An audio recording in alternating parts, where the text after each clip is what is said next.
నమస్తే welcome to I dream inside politics with Kavitha. అసలు తెలంగాణలో ఏం జరుగుతోంది? హైడ్రా అనే సరికొత్త అస్త్రాన్ని ప్రధానంగా ఎందుకని తెర మీదకి తీసుకొచ్చారు? ఇతర విషయాలన్నీ ఎందుకు పక్కదారి పడుతున్నాయి? ప్రతిపక్షాలు ముఖ్యంగా బీఆర్ఎస్ పార్టీ ఎందుకు ఒక డైవర్షన్ పాలిటిక్స్ రేవంత్ సర్కార్ చేస్తోందని పదే పదే చెప్తోంది. ఇతర అంశాల గురించి ఎందుకని ప్రస్తావన రావట్లేదు? రేవంత్ సర్కార్ వాటి మీద ఎందుకు ఫోకస్ పెట్టట్లేదనేటువంటి ప్రధానమైనటువంటి ప్రశ్నలు వినిపిస్తున్నాయి. అసలు ఏం జరుగుతోంది? ఏం జరగాలి? మనతో పాటుగా ఉన్నారు పొలిటికల్ అనలిస్ట్ ప్రకాష్ గారు. ప్రకాష్ గారు నమస్కారం నమస్కారం. అండి.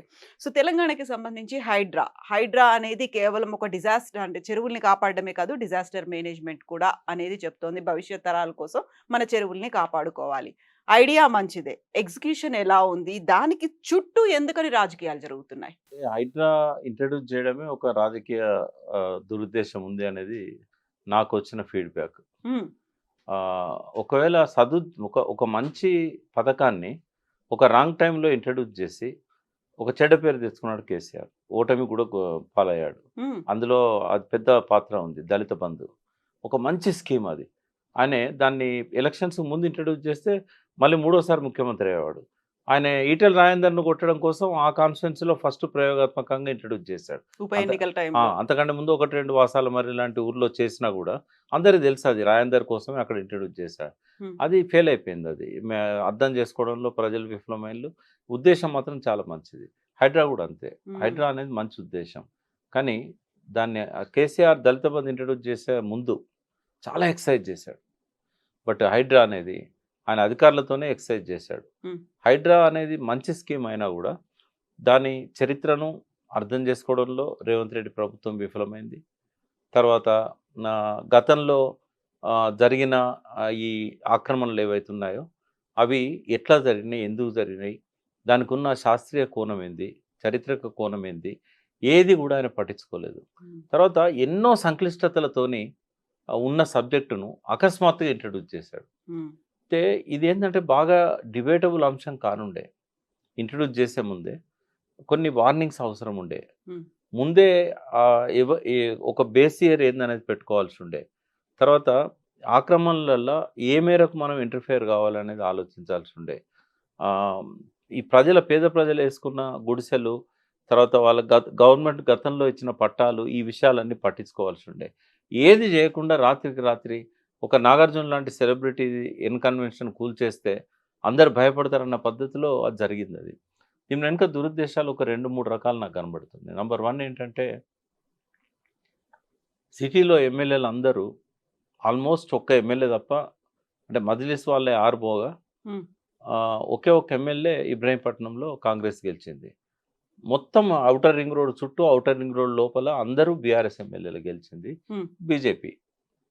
ఇంతకు మించి ఆయనే కాంగ్రెస్ పార్టీకి ప్రాతినిధ్యం వహిస్తున్న రేవంత్ రెడ్డి ఒక్కరిని కూడా గెలిపించుకోలేకపోయాడు సిటీలో. ఆ బీఆర్ఎస్ ఎమ్మెల్యేలను తన పార్టీలో విలీనం చేసుకుంటా అని అధిష్టానం దగ్గర ప్రామిస్ చేశాడు. హ్మ్. ఎందుకిట్లా నాగేందర్ లాంటి వాళ్ళు వచ్చినప్పుడు వాళ్ళు క్వెషన్ చేశారు. రిజైన్ చేయాలి కదా వాళ్ళు. ఎందుకంటే యాంటీ డిఫెక్షన్ చట్టం తెచ్చింది రాజీవ్ గాంధీ. దాన్ని ఇంప్లిమెంట్ చేస్తామని గట్టిగా చెప్పింది రాహుల్ గాంధీ, ప్రియాంక గాంధీ, సోనియా గాంధీ. బట్ వాళ్ళు పిలిచి అడిగినప్పుడు ఏమన్నారంటే 2/3 వచ్చేస్తారు. అందరూ నాతోని మాట్లాడుతున్నారు. 26 మంది వస్తారు అన్నాడు. హ్మ్. 26 మందిలో సగం మంది కూడా రాలేదు. వచ్చిన వాళ్ళు కూడా మళ్ళీ వెనక్కిపోయే పరిస్థితి కనపడ్డది. వాళ్ళకేందంటే రూరల్‌లో ఈ బిల్లులు చెల్లించడం అనేది పెద్ద సమస్యగా ఉండే. సంజయ్ అయినా, పోచారం అయినా ఓపెన్‌గానే చెప్పారు. మా బిల్లులన్నీ పెండింగ్ ఉన్నాయి. చాలా కాలం ఫైట్ చేసి లాస్ట్‌కు తప్పనిసరిగా సరెండర్ అయ్యారు వాళ్ళు. సిటీ ఎమ్మెల్యేలకి బిల్లుల గోల లేదు. హ్మ్. ఎందుకంటే ఇక్కడ వర్క్స్ అన్నీ త్రూ జీహెచ్ఎంసీ, హెచ్ఎండీఏ ఇట్లా జరుగుతాయి. వీళ్ళకెవరికి ఆ బిల్లుల గోల లేదు. మరి వీళ్ళను సరెండర్ చేయించుకోవాలంటే ఏం చేయాలి? అంటే వాళ్ళకి ఓట్లేసిన ప్రజలను అరెస్ట్ చేయాలి. వాళ్ళు పోయి వాళ్ళ ఇంటి ముందర కూర్చోవాలి. అప్పుడు పోయి అడిగితే మీరు పార్టీలోకి రండి. మిమ్మల్ని మీ పార్టీలోకి వచ్చినట్టయితే మీ మీ ప్రాంతాన్ని వదిలేస్తాం. లేకుంటే చూడనట్టు ఉంటాం. అంటే అందులో పెద్ద పెద్ద బిల్డర్స్ ఉంటారు. ఆ బిల్డర్స్ వీళ్ళకి ఫండింగ్ ఇస్తారు. ఎమ్మెల్యేలు గెలవడం కోసం. చాలా బినామీ ఎమ్మెల్యేస్‌కే ఉన్నాయి. చాలామంది ఎమ్మెల్యేస్ బినామీ బిల్డర్స్ ఉన్నారు. సో, ఇట్లాంటివి ఇదొక కోణం. ఇది ఒకవేళ ఇదే నిజమవుతే అక్కడ ఉన్నటువంటి ఒరిజినల్ సమస్యని పక్కదారి పట్టించినట్టే కదా! ఇప్పుడు చెరువుల మీద ఫోకస్ అనేది ఉంది. అక్కడ డిజాస్టర్ మేనేజ్‌మెంట్ చేయాలి అంటే అది కాదు కదా అసలు ఉద్దేశ్యం మరి? అది అది కాదు. బట్ ఏం ఏం జరుగుతుందనేది చెప్తాను. ఇప్పుడు నిజంగానే చెరువుల మీద ప్రేమ ఉంటే మొత్తం అర్బన్ లేక్స్ అన్ని తీసుకోవాలి. హ్మ్. ఒక హైదరాబాద్ లేక్స్ ఎందుకు తీసుకోవాలి? వరంగల్ ఎందుకు తీసుకోలేదు? కరీంనగర్ ఎందుకు తీసుకోలేదు? సంగారెడ్డి ఎందుకు తీసుకోలేదు? మెల్లిమెల్లిగా దాన్ని స్ప్రెడ్ చేస్తామంటున్నారు కదా! ఆహ్, హైడ్రాని మొన్నటి వరదల తర్వాత. అంటే ముందు ఎక్కడైతే ఇష్యూస్ ఎక్కువగా రావో హ్మ్. అక్కడ ఫస్ట్ స్టార్ట్ చేయాలి. రూరల్‌లో మీకు ఇన్ని ఇష్యూస్ రావు. కాబట్టి రూరల్‌లో ఫస్ట్ స్టార్ట్ చేస్తే కొంత ఫీడ్‌బ్యాక్ వచ్చేది. ఏం చేస్తే బాగుండేదని. Urban sensitive zone. హ్మ్. ఇక్కడ డెన్సిటీ ఎక్కువ.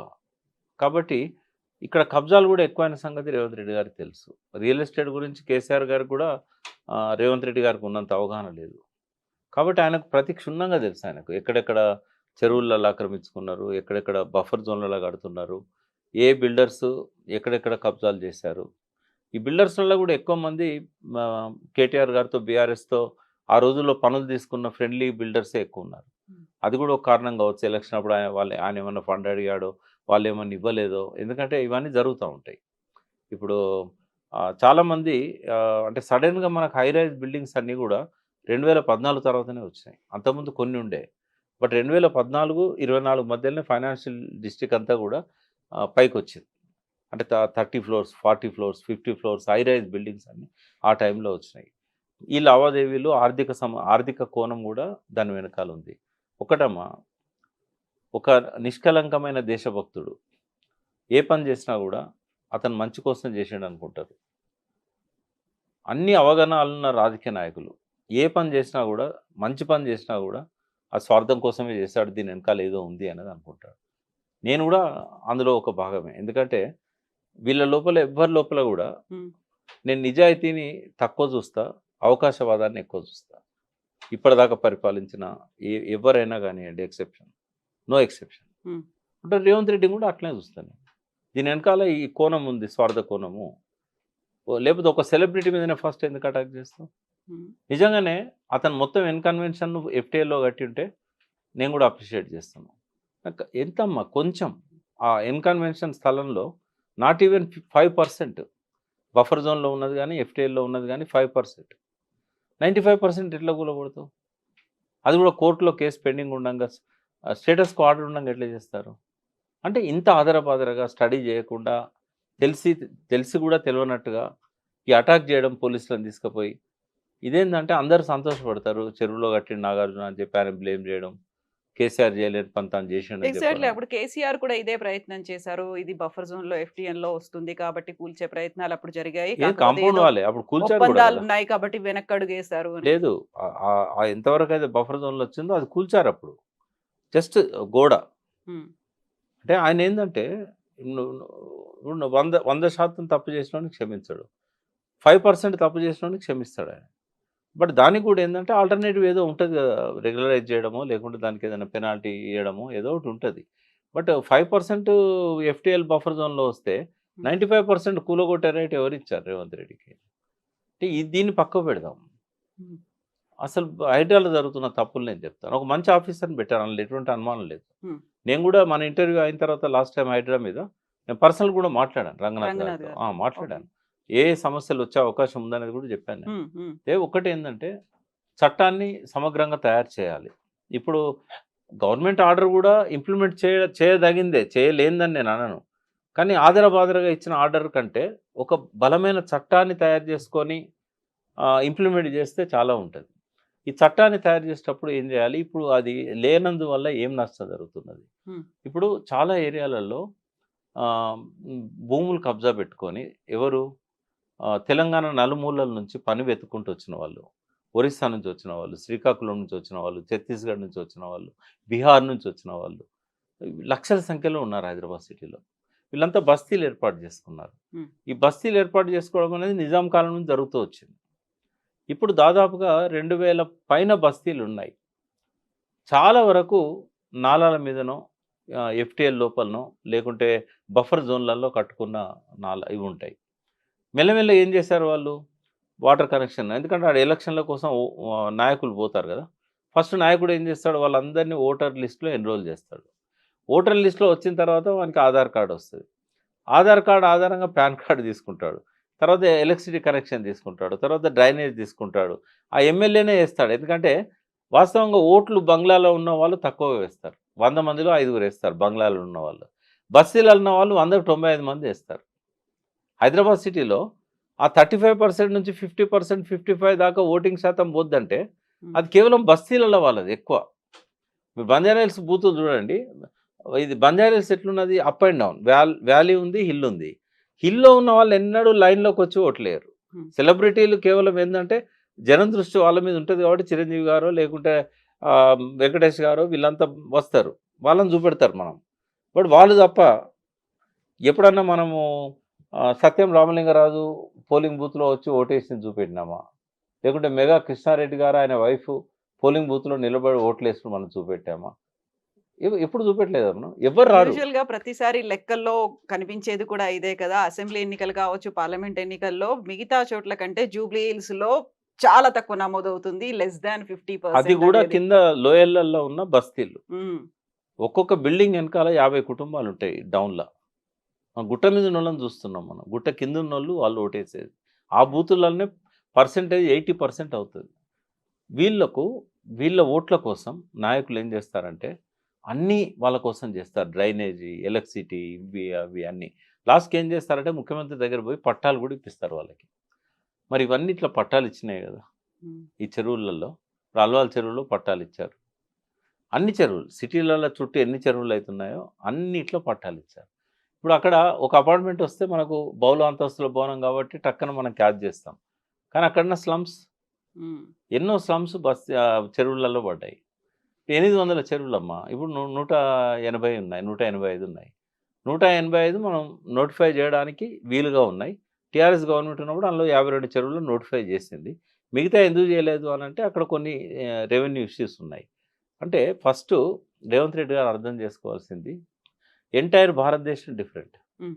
తెలంగాణ డిఫరెంట్. Revenue loss. ఎందుకంటే రవి అస్తమించని బ్రిటిష్ సామ్రాజ్యం తెలంగాణ బయట ఉంది. తెలంగాణలో ఎన్నడూ రవి అస్తమించని బ్రిటిష్ సామ్రాజ్యవాదులు తెలంగాణను పరిపాలన చేయలే. వాళ్ళు ఓన్లీ 3 విషయాలలో నిజాంతోని అండర్‌స్టాండింగ్ పెట్టుకున్నారు. ఒకటి ఎక్స్‌టర్నల్ అఫైర్స్ అంటే యునైటెడ్ నేషన్స్ గాని, వేరే దేశాలతో గాని విదేశీ వ్యవహారాలు. రెండవది రక్షణ. మూడవది కమ్యూనికేషన్స్. హ్మ్. ఈ మూడిట్లో రెవెన్యూ లేదు కదా! రెవెన్యూ మీద ఎవరికుండే పట్టు? మొత్తం నిజాంకే. 224 సంవత్సరాలు. వాళ్ళు అనేక రకాల పట్టాలిచ్చారు. హ్మ్. ఇనామ్స్ అని, తర్వాత రకరకాల జాగీర్లని ఆహ్, కొంతమందికి సంస్థానాలు ఇచ్చేశారు. ఆ పట్టాలిచ్చే క్రమంలో మొత్తము విలేజ్ మొత్తం వాళ్ళకి రాసిస్తారు.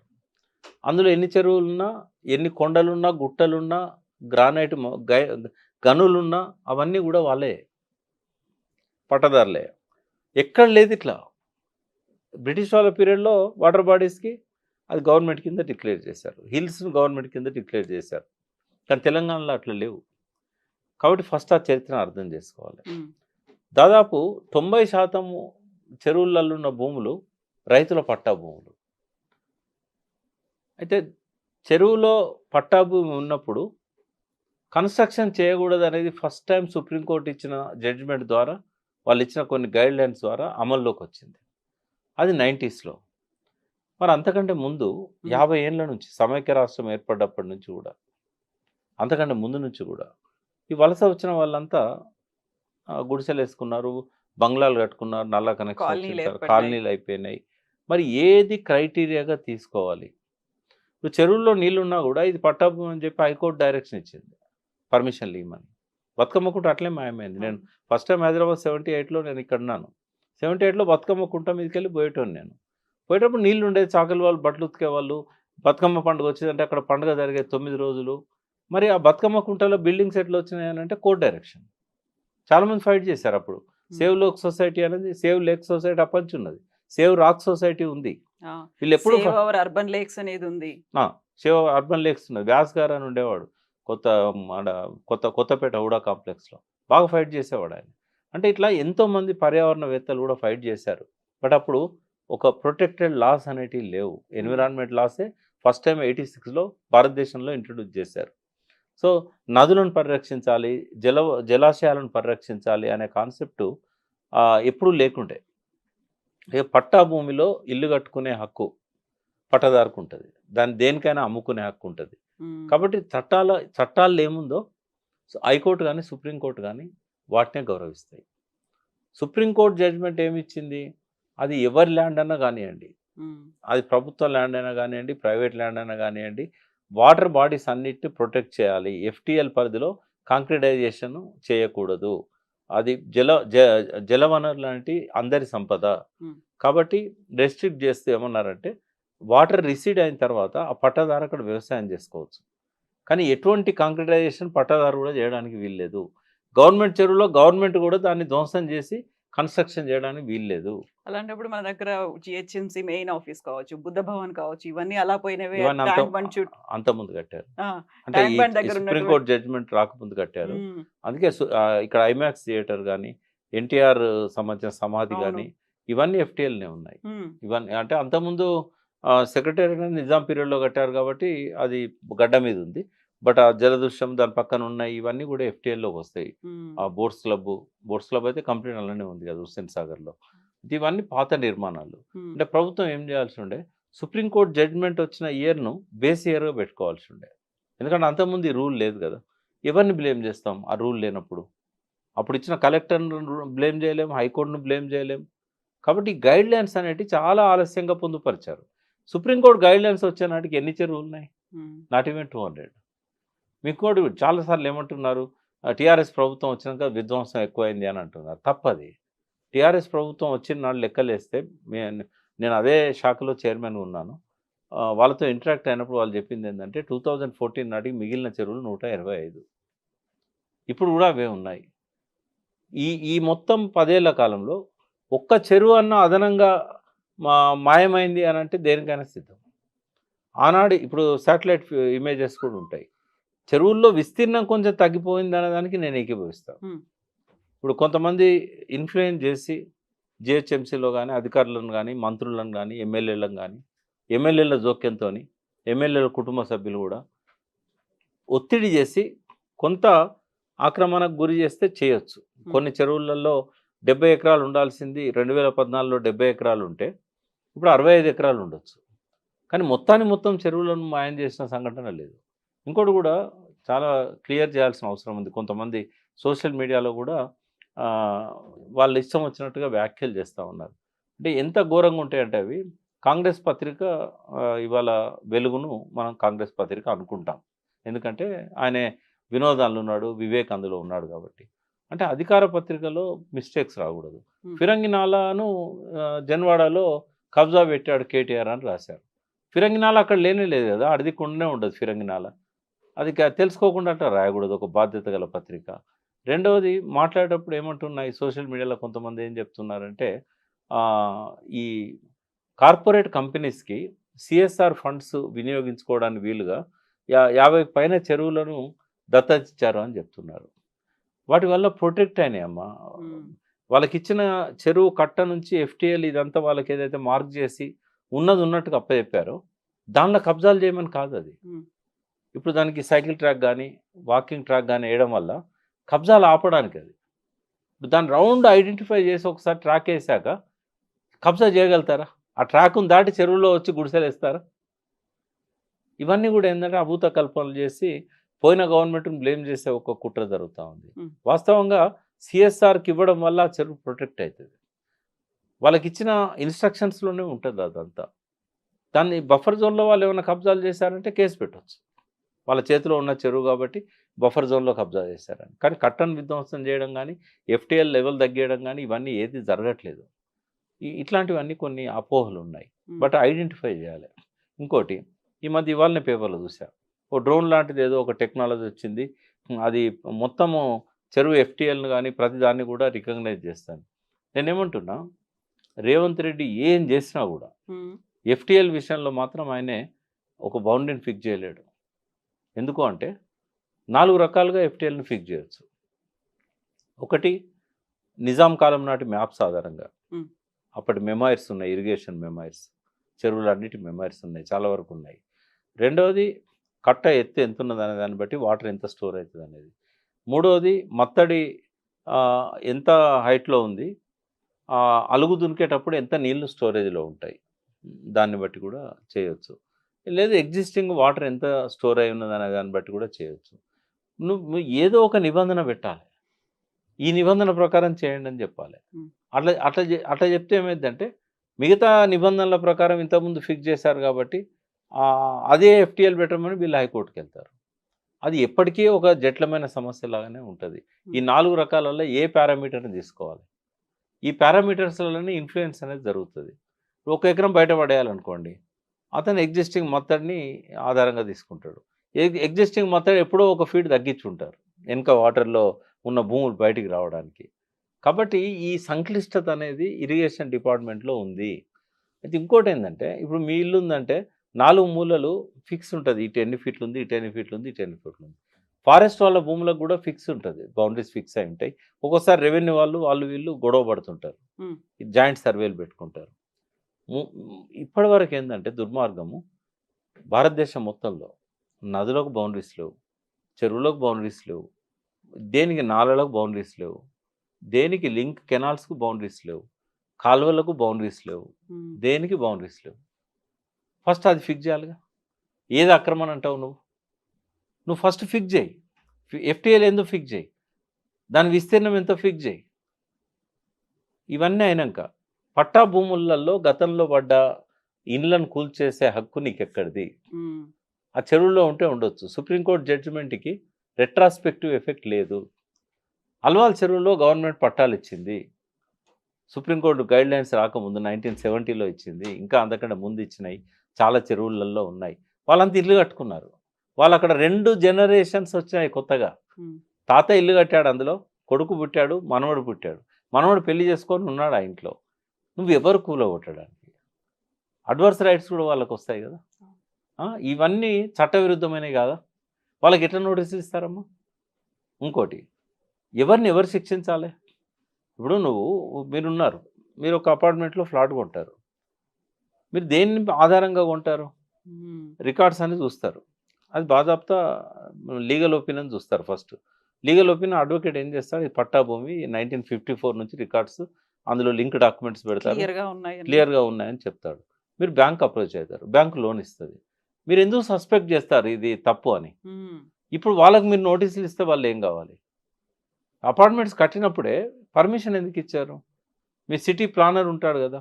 సిటీ ప్లానర్‌కి తెలీదా అది ఎఫ్టీఎల్‌లో ఉందని? అది బఫర్ జోన్‌లో ఉందని తెలవదా?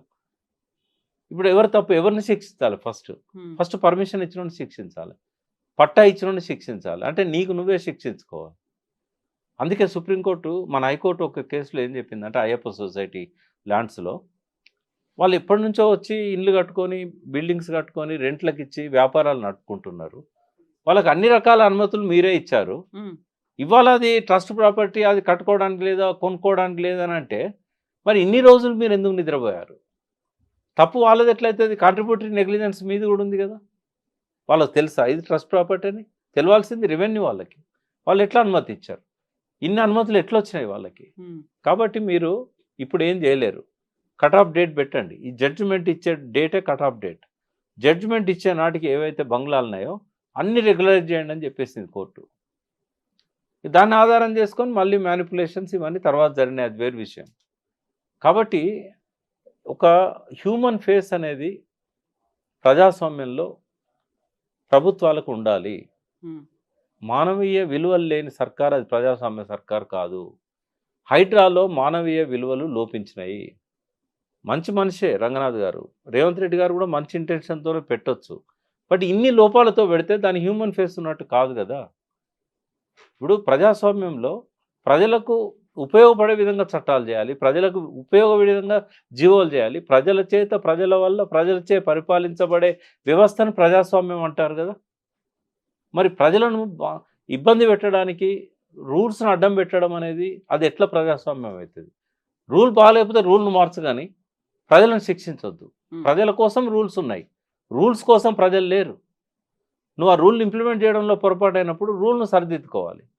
దానికి ఏదో ఒక ఆల్టర్‌నేట్ కంపెన్సేషన్ అనేది అవసరం. ఇప్పుడు ఎన్ కన్వెన్షన్ కూలగొట్టారు. కూలగొట్టి ఆ 6 మీటర్లను ఏం చేస్తారమ్మా? పోనీ ఆడేమన్నా వ్యవసాయం ఉందా? అంతవరకు 6 మీటర్ల వరకు వాటర్ బాడీని ప్రొటెక్ట్ చేయాలి. మరి మొత్తం ఎన్కన్వెన్షన్ ఎందుకు కూలగొట్టాలి? వెతికి ఎందుకు సెలబ్రిటీలై పొలిటీషియన్లై ఎందుకు చేయాలా? బస్తీలను ఎందుకు టచ్ చేస్తున్నారు? బస్తీలు ఒకవేళ నీళ్ళల్లో కట్టుకున్నా కూడా వాళ్ళకి ఆల్టర్నేటివ్ బిల్డింగ్స్ కట్టి వాళ్ళని షిఫ్ట్ చేసి అప్పుడు ఆ చెరువుని రివైవ్ చేయి. నేను చెరువులు రివైవ్ చేయడానికి మొదటి నుంచి పట్టుబడుతున్న వ్యక్తిని నేను. ఇవాళ ఆల్ ఇండియాలో ఐపీఆర్బీసీ అనే సంస్థకు చైర్మన్. అంటే వర్షాధార నదుల జలాశయాల పరిరక్షణ కోసం అది పెట్టుకున్నాం ఆ సంఘం. మేధా పట్కర్ గారు కూడా మాతో అసోసియేట్. అట్లనే రాజేందర్ సింగ్ గారు కూడా మాతో అసోసియేట్. నేను దేశమంతా ఆర్గనైజ్ చేస్తున్నాను నదులను జలాశయాలను పరిరక్షించడానికి. బట్ వీళ్ళ దగ్గర ఈ విచక్షణ లేదనే దాని మీద ఆవేదన ఉంది. బట్ ఆ ఇంటెన్షన్ మంచిదే. ఈ తెలంగాణ అంతటికి వర్తించే విధంగా చేయండి. ఆ చెరువులు అన్నప్పుడు అర్బన్ రూరల్ అనేది కాదు, టోటల్ ఏ చెరువు అయినా కూడా సుప్రీంకోర్టు జడ్జిమెంట్ వచ్చిన డేట్ను బేస్ ఇయర్గా పెట్టుకోవాలి. అంతకుముందు ఏవైతే జరిగినాయో వాటిని రాటిఫై చేయాలి. వాటిని రాటిఫై చేయడానికి మీరు ఎవరు పట్టాభూములలో వాళ్ళు ఇచ్చేశారు. కాబట్టి కొంతమంది చెరువుల మీదనే పనిచేసే వాళ్ళు ఉన్నారు. వాళ్ళని కూర్చోబెట్టుకోవాలి. వాళ్ళతో ఇష్యూస్ ఎట్లున్నాయి, ఏంది ప్రాబ్లమ్స్ ఏంటి. ఇప్పుడు నెక్టంపూర్ లేక్ మీద మధులిక అని ఆమె రాజస్థాన్ నుంచి వచ్చి ఇక్కడ పనిచేస్తూ ఉన్నది. మధులికతో కూర్చోబెట్టండి. ఎక్స్పెరిమెంట్స్ చేయాలి. ఆమె కూడా ఆ చెరువును ఎఫ్టీఎల్ పరిరక్షించడానికి ఓవైసీ వాళ్ళకి సంబంధించిన వాళ్ళు ఎవరో అడ్డుపడ్డారు. అడ్డుపడితే ప్రభుత్వం ఏం చేయలేకపోయింది. ఆమె ఎన్నిసార్లు మొరబెట్టుకున్నదో, నా దగ్గరకు వచ్చింది, కలెక్టర్ దగ్గర పోయింది, ఎవరి దగ్గర పోయినా కూడా వాళ్ళతో పెట్టుకోలేమమ్మా మేము అని చెప్పేసి. లాస్ట్ వాళ్ళ కబ్జాలనే ఉంది. నెక్టంపూర్ లేక్లో ఒక చిన్న పార్ట్ ఎఫ్టీఎల్ లోపల. అంటే ఇట్లా ఎంతోమంది జస్విన్ అనే ఒక ఆమె, జయరత్ ఏదో పేరుంది, ఆమె కూడా మిడిల్ ఏజ్ లేడీ చాలా చేస్తున్నారు. ఇట్లా వాళ్ళకి సపోర్ట్ ఇవ్వాలి, వాళ్ళని స్ట్రెంథెన్ చేయాలి, వాళ్ళతో కూర్చొని మాట్లాడుకోవాలి ఏమేమి ఇష్యూస్ ఉన్నాయి అనేది.